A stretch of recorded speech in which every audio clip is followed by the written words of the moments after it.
তোমরা আমাদের লাল সবুজের পতাকা পুড়িয়েছ, 20 কোটি মানুষের বুকের মধ্যে ক্ষোভের আগুন জ্বালিয়েছ।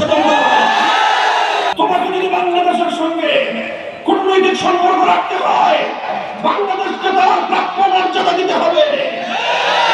বাংলাদেশ তোমার কাছে হাঁটু গেলে তোমার সামনে নত যেন পররাষ্ট্রনীতি নিয়ে তোমার সঙ্গে সম্পর্ক রাখবে না।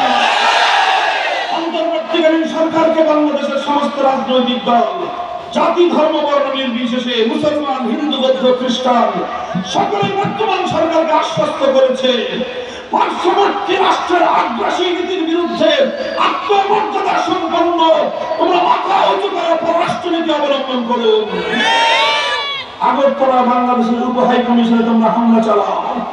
তোমরা আমাদের লাল সবুজের পতাকা পুড়িয়েছ, 20 কোটি মানুষের বুকের মধ্যে ক্ষোভের আগুন জ্বালিয়েছ। তোমরা কাজেই বলি, আগেই তোমরা ভুটান থেকে লাঠি খেয়েছ, তারপরে তোমরা নেপাল হারিয়েছ, তারপরে তোমরা শ্রীলঙ্কা থেকে দাবরানি খেয়েছ। ছিল একমাত্র বাংলাদেশে তোমাদের সেবাদাসী, আজ বাংলাদেশে তোমার হাতছাড়া। এভাবে পার্শ্ববর্তী প্রতিটি ক্ষুদ্র রাষ্ট্রের সঙ্গে বৈরিতা করে ভারত তুমি যত বড়ই হও, নিজের জায়গার শান্তিতে তুমি তোমার জনগণের দেশের উন্নতি করতে পারবে না। তোমাকে মোদীর হিন্দুত্ববাদ পরিহার করতে হবে।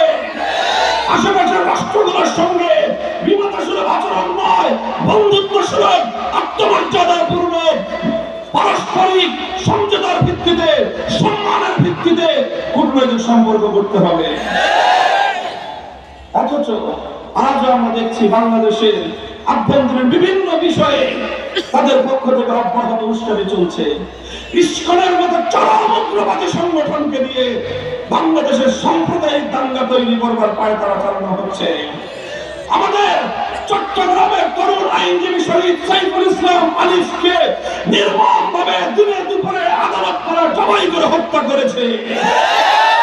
কিন্তু বাংলাদেশের তৌহিদি জনতা শান্ত থেকেছে, নীরব থেকেছে, উস্কানিতে পা দিয়ে বাংলাদেশের কোন সংখ্যালঘুর জীবনকে বিপন্ন হতে দেয়নি।